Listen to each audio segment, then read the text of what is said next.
Welcome into Coach's Corner. Jordan Woodruff with you. Great to have you along. Today's sponsor, First National Bank of Ponca City on East Prospect. First National Bank has more than 100 years of banking experience to best serve you, so check out First National Bank here in Ponca City. With me once again, Coach Scott Harmon. And, Coach, we're going to get into the football stuff, but I got to ask you about the Hall of Fame stuff that you were a part of. I mean, the bye week worked out really well for you because you got a chance to be a part of something special. Right, my dad was inducted into the Cushing High School Coaches Hall of Fame. Was already a member as a player, so it was a special night for our family. Grew up in Cushing, really appreciative of that school district and what they've done for my dad and his family after his passing. Yeah, and for you, I'm sure great to catch up with a lot of people down there, right? It was. We got to see a lot of old friends. Even some of them were from, have some Ponca City ties because of Dad's background here. Got to see some of the Fries that were here for a long time. Buddy Moore, who was a long time assistant of my dad. So it was a good evening, and we enjoyed it as much as we possibly could. Yeah. All right. Well, let's turn our attention to football now. We talked about the bye week last week, but now you're back into the regular routine, and you'll be like that until the end of the season. But what was the bye week like once you're looking backwards at it, and was it beneficial, you think, for the team? It was good. We did a good job, I think, kind of managing some small injuries and still getting some work in. We're a up tempo practice. We don't stay out there just a marathon type deal. I'm a firm believer in get your work in and get out of there. So we did that. We thought we got 3 good days in, and we gave them Friday off because they had such a good week. So we've had a 3 day weekend, and we'll jump into our normal prep to this week and start doing these things right. Yeah, and Sand Springs, this is an opponent. It's really hard to tell last week because they played Bixby. It's hard to tell Yeah. anything. But you did get a good film with them and Sapulpa. That old rivalry game, first game that they had, that was a wild one. Watching film, I mean, it was kind of every other play a touchdown, it seemed like, right? There was a bunch of points scored in. I think they scored in all facets of the game, offensively, defensively, and special teams. So we'll have our work cut out for us. What kind of stood out to me was their offensive line. They did a really good job of getting out and getting on people that first week against Sapulpa. Now it's a different story against Bigsby, of course, but they're probably one of the better teams in the nation. So it is hard to get a look off of that. We'll go into this kind of with a little bit of hesitation in terms of what we saw last week, but the week before we got a kind of good look at them. All right, offensive line, you mentioned the Sand Springs, but let's talk a little bit offensively. That's where they're really been pretty good over the years. We've had some games where we wish we could have played a little better or played another half at least. Last year was a good example of that, but offensively, they usually have some receivers. They got a pretty good young quarterback. They got a great offensive line, as you mentioned, and then a couple of different running backs now that can do some damage. Yeah, the running backs do a good job of getting up in the hole and keeping their feet running, getting their shoulders over. So we'll have to really tackle well and chase the ball well, get a lot of hats to the ball. And then, like I say, with their size and experience up front, they've got a lot of older kids up there that are able to do a lot of things scheme wise that kind of puts you in a bind.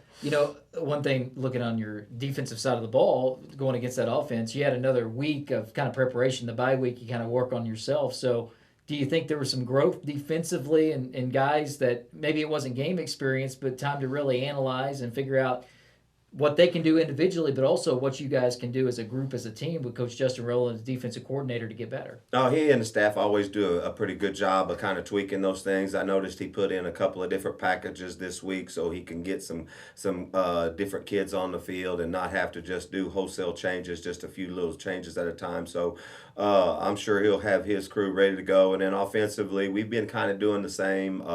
Coach Green is getting used to this new personnel and what they do well and what they don't do so well. So as we get into district play, we'll start kind of honing in on what our kids do better. Yeah, and offensively, last year that was where the offense kind of found themselves, and it even continued against Deer Creek, who played in a state semifinal game. Deer Creek won that game, but offensively, you guys had a good showing, and that kind of kept throughout the year.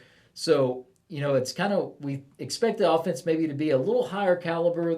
I know you wanted it to be that way the first couple of games.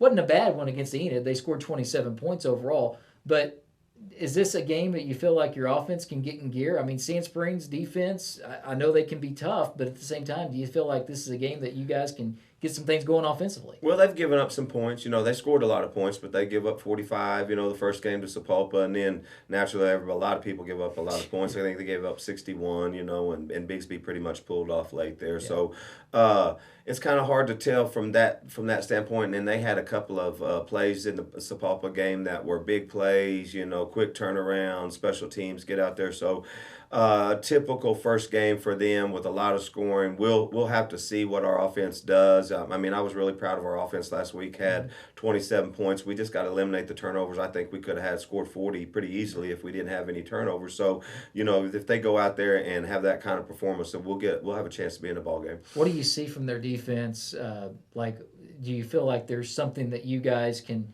do well in this game? I mean, besides just being yourself, you've had 2 weeks now to maybe work on some stuff. So offensively, is there something that you feel like that you guys need to do well against Sand Springs? Well, we feel like we're going to have to protect because they like to play some man coverage, some man-free coverage, and so our wide receivers and running backs are going to have to get off of man coverage, going to have to protect when it's their turn to protect. So we feel like if we can protect a little bit and get Tay out there on the edge of here, he'll kind of put him a little bit of a bind because when you play that man coverage, there's not a whole lot of secondary support. So if he happens to break a tackle or two, it could be dangerous for him. And that's the next thing. I know turnovers were a problem, but the first game it was tough. It was a tough Guthrie defense, but Tay during that Enid game, I thought really played well, and really him and the other guys, they all stepped off offensive line as well, and put yourself at least in a position to get a win. So there was a lot of improvement from that first and second, and I know you're hoping to see that same type of improvement going from that second and third game. Oh, I think we will. We scored 27 points, and like we said, we turned the ball over twice inside the 20 for sure. Once, I believe, inside the 10.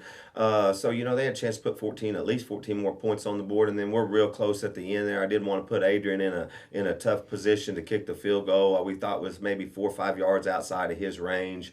So we've worked on that hard this week. Adrian's really been working hard on his kicking, so we feel like we're getting closer to fully prepared in this short preseason. That's one thing that just makes you want to pull your hair out is when you have those turnovers in the red zone and when you're close.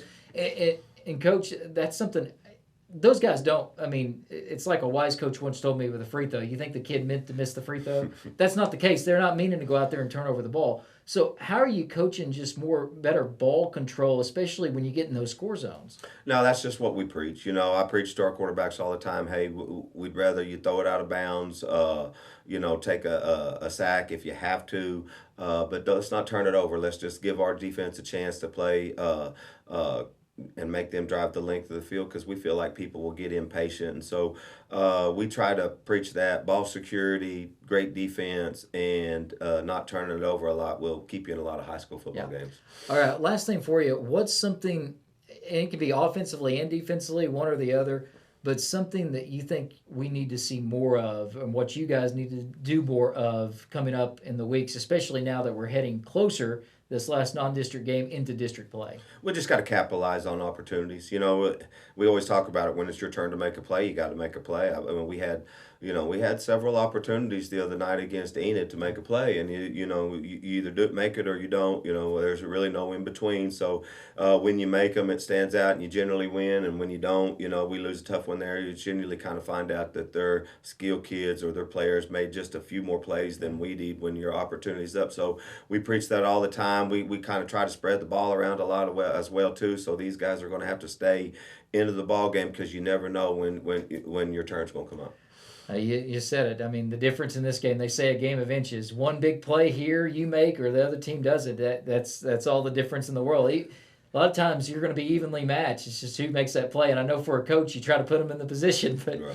That's the best thing you can do. But it's up to those guys in the field to make the plays. These are 16, 17, 18-year-old kids. That a lot of them out there for the first time. So there's a lot of pressure on these kids. I grew up in a football family, so I kind of thrived on that pressure. A lot of kids don't. You know what I mean? It is a lot of pressure. So you get in there, and once you kind of deal with a little bit of adversity like we did the first week and kind of, come out of it a little bit, you see that, hey, we're all in here on this thing together, and we're going to take care of business in the end. end. When we're in the playoffs, not very many people are going to want to draw us as a playoff draw. Hey, and experience. You mentioned that too. A lot of kids that maybe haven't been in that role, well, now they have been, and they'll just grow from that. Right. You get a couple of games under your belt, and you will, by the end of the year, these sophomores will really grow exponentially. So, like I say, by the time we get to the second half of the season and these guys have 4 or 5 varsity games, complete games under their belt where they're doing the same stuff and seeing a lot of different looks, they'll grow exponentially. Yeah, let's go get a first win, Coach. All right, We we get a need it. non-district win. Yeah, we appreciate it. So I appreciate the time. Thank you. And just remember, when it comes to the Cats, everybody, I mean, last year